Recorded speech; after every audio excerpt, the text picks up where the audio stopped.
तो एपिसोड 4 की स्टार्टिंग में डीमन लॉर्ड कह रही होती है सैफिरो का ये कहना है तो पेस्टरो आखिर तुम्हारा इसके बारे में क्या कहना है। तब वो जो डीमन होता है वो कहता है ये लोग मुझे सिर्फ फंसाने की कोशिश कर रहे हैं। इन लोगों ने अपने वाइस कमांडर को मार दिया और अब मुझे फंसाने की कोशिश कर रहे हैं। मुझे तो लगता है कि ये मेरा थर्ड कॉर्प्स लेना चाहते हैं। ये सुनकर सैफिरो को यहाँ पे बहुत ज्यादा गुस्सा आ रहा होता है। सैफिरो उसे अपनी पावर दिखा रही होती है पर डीमन लॉर्ड कहती है कि तुम सबको यहाँ पे अपनी पावर दिखाने की जरूरत नहीं है। वैसे भी हम जो डीमन है हमारा सिर्फ एक ही मोटिव है कि हम लोग जितना ज्यादा पावरफुल हो सकते हैं उतना ज्यादा पावरफुल हो। और पेस्ट्रो मुझे तुम्हारी ऑनेस्टी पे कोई शक नहीं है पर मैं चाहती हूँ कि तुम मुझे कोई प्रूफ दिखाओ। और यहाँ पे सैफिरो की लॉयल्टी पे भी उन्हें कुछ शक नहीं रहता है। लेकिन यहाँ बहुत बड़ा काम हुआ है, एक वाइस कैप्टन मरा है तो मैं तुम लोगों को सजा दूंगी। ऐसे मैं नहीं मानने वाली हूँ क्योंकि मैं हमारे 2 कॉर्प्स कमांडर को खोना नहीं चाहती। इसलिए तुम दोनों के बीच एक ड्यूअल होगा और जो जीतेगा उसी की बात मैं मानूंगी और जो ड्यूअल वहाँ हार जाएगा उसे वहीं पर मार दिया जाएगा। यह हम नेक्स्ट सीन में आइक को देखते हैं जहाँ पे उसे सैफिरो बता रही होती है कि डीमन लॉर्ड्स ने मुझे बताया है कि जो ड्यूअल मैच होते हैं वो हम पपेट से करेंगे। मतलब हथियार तुम जो भी रखना चाहते हो रख सकते हो और उस पपेट की पावर सेम रहेगी। दोनों तरफ से 50-50 पपेटे रहेंगे और कमांडर को उन्हें ऑर्डर देना होगा और इसी में जीतना है और जो हारेगा वो मारा जाएगा। और यहाँ पे जो सैफिरो होती है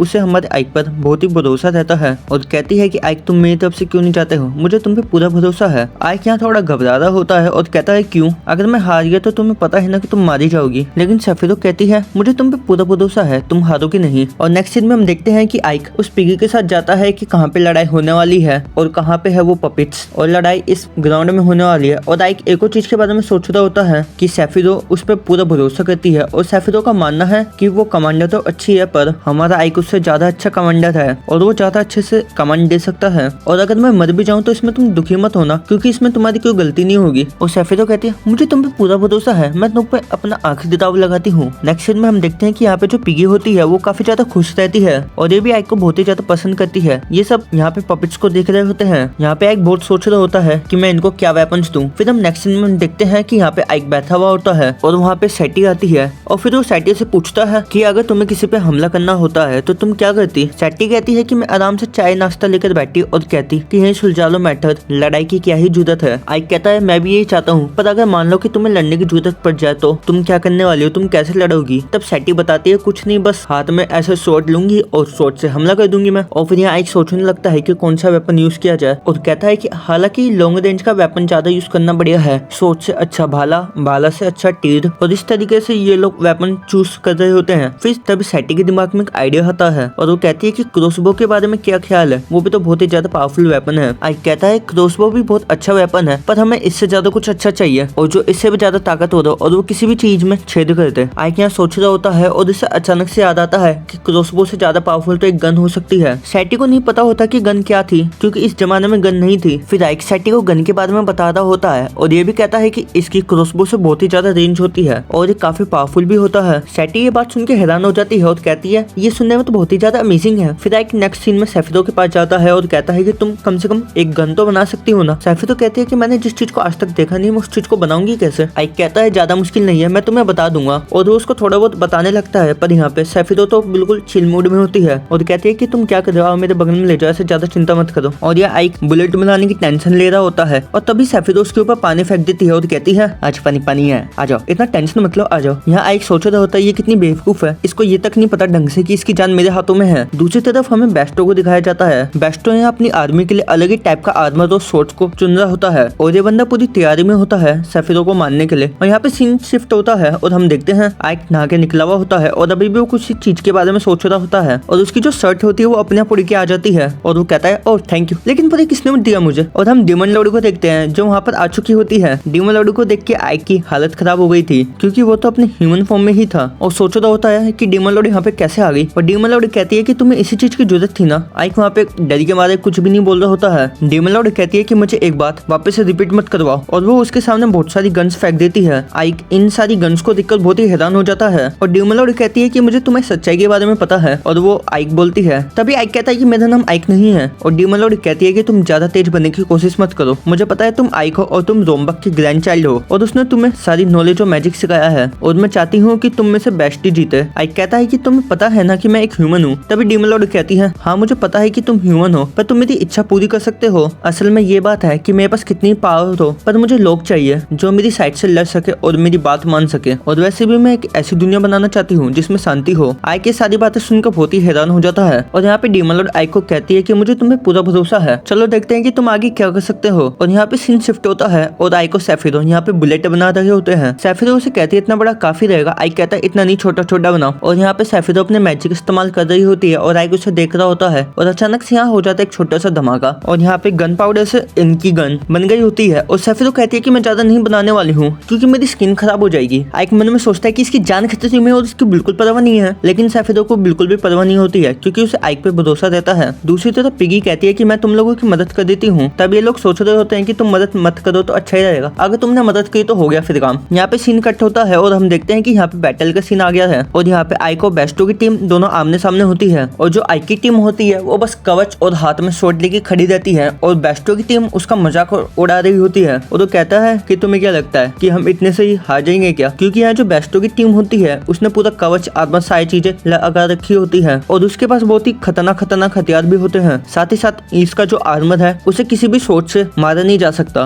और बता रहा होता है कि डीमन लॉर्ड ने मुझे खुद ही आर्मर लाके दिया है, मुझे लगता है कि वो भी चाहती है कि मैं ही जीतूं। ये सुनकर आइक थोड़ा सा हैरान होता है क्योंकि डीमन लॉर्ड ने उसे भी बंदूकें लाके दी थी। शायद से डीमन लॉर्ड बराबरी का मुकाबला चाहती हो या फिर वो किसी चीज को टेस्ट करना चाहती हो। खैर मैं उनसे बाद में जाके पूछ लूंगा ये बात तो, पर अभी के लिए मुझे तो लड़ाई में कॉन्सेंट्रेट करना पड़ेगा। और यहाँ पे इनकी लड़ाई चालू हो जाती है और जो आइक की टीम होती है वो हार रही होती है क्योंकि इनकी शील्ड बहुत ही कमजोर होती है। और वहाँ बेस्टो हंस रहा होता है और कहता है तुम लोग तो किसी भी काम के नहीं हो, तुम लोग तो हारने ही वाले हो, तुम लोग क्या सिर्फ डिफेंड ही करने वाले हो। और फिर वहाँ अचानक से एक बुलेट का शॉट आता है जिससे बेस्टो की आर्मी का एक बंदा उड़ गया होता है। फिर आइक सभी को हमला करने के लिए कहता है। उसके बाद गोलीबारी चालू हो जाती है और एक एक करके बेस्टो की आर्मी के पपेट्स गिरने लगते हैं। ये देखकर बेस्टो को यकीन नहीं हो रहा होता है कि आखिर ऐसा कैसे हो गया और कुछ ही पल में बेस्टो की पूरी टीम हार चुकी होती है और फाइनली हमारी जो आइक की टीम है वो जीत चुकी होती है। बेस्टो को यकीन नहीं होता है कि आखिर ये कैसे हो गया। तब डीमन लॉर्ड आती है और कहती है बेस्टो ये सब यहाँ पे खत्म हो चुका है और बताओ तुम अब खुद से मरना चाहोगे एक ऑनरेबल डेथ या फिर मैं ही तुम्हें मार दूं, बताओ तुम दोनों में से क्या चूज करने वाले हो। तब बेस्टो कहता है डीमन क्वीन मैं इन दोनों में से कुछ भी चूज नहीं करने वाला हूँ, मैंने कुछ और ही चूज किया है। और साइड से उसका एक बंदा तीर चलाता है और उस तीर को डीमन क्वीन ने पकड़ लिया होता है, पर उस तीर में एक बम होता है जिससे वो बम अब फट जाता है और यहाँ पे एक बहुत बड़ा धमाका होता है और फिर एक एक करके पूरे स्टेडियम में बम ब्लास्ट हो जाते हैं। और बेस्टो अपनी पूरी आर्मी लेके आ चुका था यानी कि थर्ड कोप्स को और कह रहा होता है कि मैं हूँ अब नया डीमन लॉर्ड। और यहीं पे ये एपिसोड एंड हो जाता है। अगला एपिसोड देखने के लिए चैनल को सब्सक्राइब कर दो। तब तक के लिए सायोनारा।